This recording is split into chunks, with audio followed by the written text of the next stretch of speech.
Here's your chance, do your dance at the Space Jam. Alright.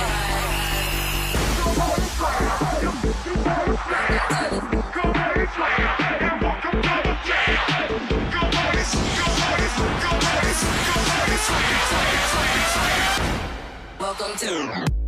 Hello and welcome to another episode of RamCenter. I'm your co-host James Jackson. And as always, I'm Spencer McKercher. Jay, how we doing, man? I'm doing great. A stressful part of my semester just ended, right. so that makes me feel good. How's everything going with you? Good, man. Stressful, but we're getting through it. And we're getting through it. And I know we have a great show lined up for today's show and going throughout the week and throughout the semester. We're going to have a huge presence on social media. Yeah, that excites me. It excites me almost as much as Westchester sports Absolutely, does. So man. let's get into it. Absolutely. However, it wasn't the best day for our Westchester football team as they dropped a close one to Bloomsburg this past weekend by a score of 20-19. The opening drive for the purple and gold looked promising. However, a missed 49-yard field goal from sophomore place kicker Andrew Chegia brought that to a halt. Westchester wasn't able to gain control after that miss, and after Bloomsburg scored on a quarterback sneak with about 1 minute and 37 seconds left, Westchester found themselves with an opportunity. Unfortunately, it would end up in an interception from quarterback Paul Dooley, who has played well this season but had one of his worst games of his sophomore campaign, throwing 3 picks on the day. On the bright spot, and the continued bright spot, is senior running back Jarrell Elder, who continues his illustrious season as he rushed for a career-high 171 yards on the ground and 3 scores. The loss moves Westchester into an overall record of 5-2 and 3-2 in the PSAC. Next weekend, the boys look to bounce back at Cheney University before returning home for the homecoming game against East Stroudsburg. And Spencer, even though that Bloomsburg loss is a setback for Westchester, it's not the end-all be-all. Absolutely, and I think after the game, we thought it was kind of the end of the season for Westchester. But now we have a 4-way tie in the PSAC East between us, Kutztown, Bloomsburg, and Ship, and we own that tiebreaker after beating Kutz and Ship. And Ship plays Bloomsburg, I think, in 2 weeks from now. So that's going to be the all-tell tale going forward. And we don't have too hard of remaining schedule left. We take care of business against Cheney. East Stroudsburg comes in, they catch an L. So we do what we're supposed to do, and we'll end up in the PSAC championship game where we belong. And that's what we need, man. That's what we need going forward. So now switching over to our field hockey team, who is currently on a 3-game win streak, but that unfortunately came to an end on Tuesday as they fell to the number 2 ranked team in the country, East Stroudsburg. East Stroudsburg's Kelly Shapiro scored both goals only 9 minutes apart in their victory, and goalkeeper Holly Frisco recorded 5 saves in the win. However, the scoreboard does not tell the whole tape. Westchester outshot East Stroudsburg 12-10 on the afternoon, but just could not break through with a goal. This marks just the second time all season that the Golden Rams have been held scoreless. The ladies return home for their senior day against Mercyhurst University, where they look to end the season at home on a high note. It's been an up and down season for our women's field hockey team. We started the season, I think, ranked 3rd. Then we lost the 2nd or 3rd game of the season. We've been up and down the polls. What do you think is going to go forward now, going into senior night and then hopefully the playoffs? Well, a good thing for Westchester's field hockey team is that these games that they're losing are against the really good opponents. And we know from experience that the PSAC, especially for women's and especially for field hockey, is one of the best in the nation, if not the best conference in the nation. We sit tied for 6th right now in the conference, but we're 7th in the country. So that means all PSAC schools are ranked in the country. So although this was a loss, it's just like the football team. A little setback, but not the end-all, be-all. But the field hockey team must finish strong if they want to find themselves in a playoff position. Absolutely, and we have 5 losses on the season. I saw there's another team in there. I think LIU Post had 2 losses, and they're still behind us. So that shows you how strong the PSAC is. I'm not worried at all. Not at all. Not at all. So now we send it over to Bryce, who's standing by with our volleyball team. Take it away, Bryce. Hey, thanks guys. I'm here with 2 big parts of the Westchester volleyball team. We have Coach Belliver and Nikki Yates. Nikki, you are coming off of a big title right now. You were just named 4th consecutive week in a row ESAC Defensive Player of the Week. Now, do you think that the team really is going to rely on that coming into this game coming up here tomorrow? I guess a little bit. I'm the ESAC whatever, but then we have our setter, Jill, who's continually been PSAC Player of the Week. So I think the both of us work really well together, and that's part of why we get those titles, because we played together for so long and we feed off each other. So I think that's a really good thing to have on our team. It's awesome. What do you think, Coach? Yeah, this is a very cohesive team, and it's because they're genuinely friends off the court, and that translates into great play on the court. Just our offense and defense, when everything meshes, we're golden. I mean, they really, really come together, and they're an exciting group. Perfect. Now, as you see, we are not in Hollinger Fieldhouse. You guys have been moved down here. How has that affected the team in any way? It was a tough adjustment at first, just because every day taking the bus down here, every day somewhere new, but I think collectively we've done a good job taking it in stride and not being too upset over it. We were upset when we first found out, but then we were just kind of like, this is how it has to be, and we just took the changes in stride, so. Awesome. I would say that adversity builds character, and this team has a lot of character, and they roll with the punches, and that's what we said, that as long as we have a court and we're able to play, like, we just keep it rolling, and that's what they've done. That's what I love to hear. It sounds like a golden ram to me. Now, when you look at the record, you guys are a team of pure momentum. Once you start winning, you guys are tough to stop. Now, you're coming off of a loss. How does that affect the mentality going into this weekend? I think we have a really strong mentality going into the season. We lost on Saturday, but we know we lost to a tough team, and it's not that we didn't show up. The effort was there, just a couple things didn't go our way. So having that knowledge kind of fuels us for this weekend, because we know that these are going to be two tough teams. But if we play how we played on Saturday, I think we'll have 2 wins. Absolutely, I love it. I mean, I agree. The scores Saturday were extremely close. 2 sets that were determined by 2 points. And this team isn't really accustomed to losing. We're 16-5, and that's kind of uncharted territory when you get the L in the column. But all of those, every time they show up on the court, we know it's going to be a good effort, and yeah, we are ready for this weekend. Absolutely. Now, Kutztown sitting 0-7 on the road. They're really struggling to get those road wins. Now, what is the number one thing you guys have to do as a team to make sure that they come here and that becomes 0-8 and you guys get to walk away with that win? We need to be confident. Sometimes that's something that we might be like a little rocky with here and there, just confidence and coming out strong and fast from the first point. Whenever we get in ruts, it's because our first couple points aren't what they should be, but if we come out how we can, then I don't think we'll have any issues. Yeah, we are not going to underestimate this team. We try to understand that every team in the PSAC is extremely competitive, and oftentimes we do play tough teams, but we often hurt ourselves. It's the unforced errors and things that we can control. So as long as we control the controllables, we tell the girls we're gonna come out with a win. That's what I like to hear. I love it. Well, we'll get you guys back to practice. Thanks for taking some time to meet with us. Good luck this weekend. Thank you. I'm Bryce Livers with the RamCenter. Rams up. Here at Rockwell Field, I'm Jocelyn Baker here with Taylor Jamison and Caitlin McNamara. So far, you guys are an 11-2 season. What do you attribute your successes to? I think this year we got a lot of new players in. We lost a big class of seniors, and at first we struggled a little bit, but after getting them to kind of buy into our culture and what we're all about, I think everyone's on the same page now. And I think within these last couple games we've really seen like a lot of grit from our team, just like battling and winning every ball, and just the intensity is just like something we've seen a lot in these past couple games improve, and that's probably what I attribute our success to. Yeah, I'd say we attribute our successes to we have a pretty deep bench. So on any given day, we'll look to different girls to step up on the occasion, and every girl that's called upon steps up and does a good job. So. You said that you've mentioned a lot of key players left last season, Scarlett Walsh being one of them. How do you feel that you guys have stepped up as captains this season? What are your responsibilities? I think we just kind of continued the same role that they had, and we've learned a lot from them since we were younger. And Scarlett now is on the staff as a volunteer, and she's helped me a lot personally. I changed positions to center mid this year. I used to be a forward, so taking over her position at center mid, she's just given me a lot of good advice and helped me out along the way.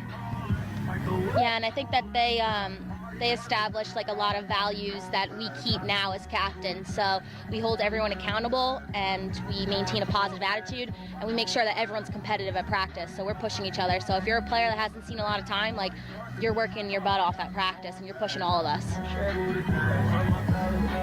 After this weekend's 2 big wins over Gannon and Lock Haven, the Westchester women's soccer team is placed in the top 25 teams in the nation. As the next 3 games lead into the playoffs, what do you feel like you could change in order to play well? I don't think there is much to change at this point. Within the past 2 games, I would say you've seen our team grow a ton, just in terms of like in the Gannon game especially, we came out with this like intensity and fire that I hadn't seen previously, and I think a lot of that comes from the younger girls stepping up and really believing like we're a contender in the PSAC and we can win this thing. So getting everyone just to be on the same page in terms of believing in ourselves and continuing this streak, I think is going to be huge. I don't think there's much to change right now. Yeah, I agree with her. I don't think there's much to change. I think we just need to keep our attitude the same. I mean, we're 11-2 right now. We must be doing something right. So I think we're just gonna maintain the same like atmosphere at practice, training for each game, and come out and win the next 3 games. I'm here with Coach Kempf now, who just had a great win over Shippensburg. Coach Kempf, how do you feel like last season's 19-1 record has played off for this season? Well, you know, our program is a winning program, and so it's tradition. And I think that last year's winning season motivates the players, the younger players, and they see how exciting it is to go to the NCAA tournament and go into the PSAC tournament, and they want that. And, you know, we do a lot of training in the off season that prepares us for the season, and it's a lot of educating our players. So I think winning is such a motivator. After today's win, the new record's 11-2-1. What do you credit the season's wins to? Well, I just think it's growth with each game. I believe our team grows, and so far players grow as well. And we have a young team, and it's just great to see them get I guess the experience that they need to get to the next level. And so I would have to say that the positive thing that I've gotten from this is just the continuous growth of this team and the camaraderie and the unity coming together on the field. Do you feel like there's anything you could improve on in the next 3 games? Finishing. We create opportunities to score, but we're struggling to put the ball in the net. So that's really what I would like to see happen. But to come off with a win is fine, and no goals against us is a great thing. So I'll take a win. Lastly, Coach Kempf, what do you feel as though your visions and goals are for the program heading forward are? You know, our goals are just simply to take 1 game at a time and win 1 game at a time so that we can position ourselves in a good place in the conference tournament and the NCAA tournament. And then once we get there, we'll take care of that. Thank you, Coach Kempf. The women's Westchester soccer team's new record is 11-2-1. They're looking to finish their final 3 games leading into the playoffs, continuing their winning streak. Here at RamCenter, I'm Jocelyn Baker. Thanks, Jocelyn. Another great field report on our women's team, but now we're going to switch over to men's soccer as their dominant season has continued with a gritty 1-0 win against Shippensburg University. It was another defensive show-off for our Golden Rams as they only allowed 2 shots the entire match, 1 shot on goal, while registering 15 shots themselves. Goalkeeper Matt Palmer only registered 1 save, but records his 6th clean sheet of the season in that process. With the win, Westchester moves to 11-2-1 and remains undefeated in conference play. But more importantly, the team clinches their first regular season PSAC championship in school program history and also has locked up home field advantage for the playoffs. The men travel to Slippery Rock this weekend as they begin to wrap up such an historic season. Now, James, I'm pretty sure I heard that we are now 2nd in the country in the new polls. Amazing. A huge 3 claps for our men's soccer team getting 2nd in the country. And now we've seen the transition. Last year it was women's soccer who was undefeated, ranked number 1 in the country for a long time.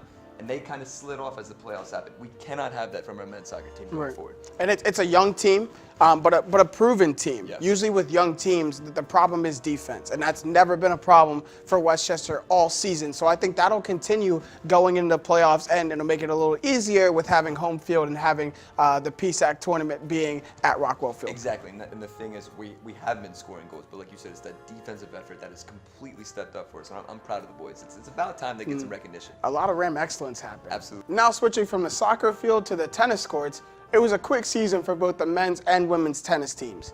For the men's side, it was an uneventful 0-3 cap to the fall season, with losses coming to St. Thomas, Edinburgh, and Fairmount State.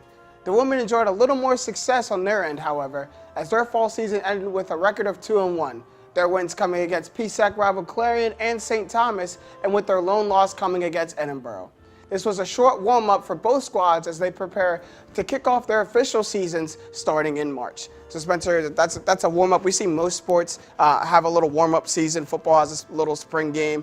Even baseball has a fall season. This was a warm-up fall season for Westchester's tennis programs, but it didn't go the way we wanted it to. And historically, it has gone the way we wanted to. It's that RAM excellence that has been portrayed throughout. And it was just, maybe a little rust from the summer, from a great spring season last year. Little rust maybe this summer, and they just weren't prepared in the fall. But I'm expecting a huge season in the spring then. Yeah, as well as I am too. And now sitting in studio with Nadir Roos is Tyler. Take it away, Tyler. What's up, Westchester? I'm Tyler Jefferson. I'm back here again with the in-studio interview with WCU RamCenter. Today I have our very own Nadir Roos, D-back of our football team. What's up, how you doing today? Good, how are you? I'm doing pretty good, having a good time in the studio. Let's start telling me, those watching, something about yourself. Where you from? How old are you? What year are you in school? I'm a junior from Simon Grass, Philadelphia. Basically I'm a common major. Play for the Westchester University team. D-back, you know what I'm saying? Let's get onto the field. Last week, tough game against Bloomsburg. Unfortunately, we came up short on the last play of the game. What do you feel is most important for you and your teammates? How do you feel, y'all have to put this behind y'all and move on? Losing is never a good feeling, but you gotta put the highs with the lows and basically go through adversity and persevere through it. And we basically just been worrying about the next team that's in front of us and controlling what we can control and open it. Can't focus on the past too much. Yeah, no. On to the next. Definitely. Personally, before games, when you're in the locker room, headphones in, or you're warming up on the field, what's going through your mind as the game is about to start? Pure domination, basically. I want to dominate my opponent, dominate whoever's in front of me, and basically make plays and make sure I do the best I gotta do for my team. Right. And is this mindset, is it every game, or does your mindset before a game change depending on the circumstances of the game? Yeah, it depends on the circumstances, because sometimes you can't take no one lightly, but you definitely going to play better teams. So when you're playing bigger teams, bigger stages, you got games on TV, you definitely want to dominate more, you know what I'm saying? Basically be more focused up. So. Yeah, like you said, you don't ever want to take anyone lightly. Yeah, so, do you go into the game, with the mindset that everyone's the same, that, you have to give your best to everybody? Yeah, definitely, because if you can get a chance to get me, then I know you'll take advantage of it, so I got to make sure I let that not happen. Right. Last question. You had an interesting season. You had, beat some good teams. You had great fights with some teams. If you had to give your team a grade this year, a letter grade, what would it be? How would you, grade your team season so far? Basically, we lost, so I would grade us as average to C. Show a lot of effort, we show a lot of heart, but we just gotta finish them big games, and when we're hot, we gotta stay hot and not be hot and cold. Right. RamCenter, my name is Tyler Jefferson, and again, this is Nadir Roos, and this is it for our in-studio interview. Over to Jocelyn and Pro Sports. Hey Rams, Jocelyn Baker here with your weekly Pro Sports update. The sports world has had a relentless couple of weeks with plenty of upsets and a number of season-ending injuries. The Philadelphia Eagles continued their winning streak into Week 6 of the NFL over the Carolina Panthers. First-year kicker Jake Elliott continued his recent success, scoring the first points of the game and ending the first quarter with a 50-yard field goal. Eagles quarterback Wentz also played a phenomenal game, throwing 3 touchdown passes and a thrilling win for Philly, 28-23. The Chiefs have finally found their match as they lost their first game of the season against the Pittsburgh Steelers. Although the score shows a close game, 19-13, the game was controlled by the Steelers' defense, who only allowed 6 yards in the first half. The biggest shocker of the week was the Giants' first victorious win over the Broncos, 23-10. This was the first win of the year for New York, who had a stellar defensive effort, holding the Broncos to a season low in points. In baseball news, after dropping the first 2 games on the road in Houston, the Yankees have won 3 in a row while playing in their home state, taking the series 3-2 in the ALCS. After a rough start to his first MLB playoffs, Yankee superstar outfielder Aaron Judge has come alive, driving in 4 runs on 4 hits in his last 3 games. Houston will have to show if they're World Series material in the next 2 games to advance to the big stage. The Chicago Cubs got their first win of the series Wednesday night, keeping their World Series hopes alive after dropping the first 3 games against the LA Dodgers for the NLCS.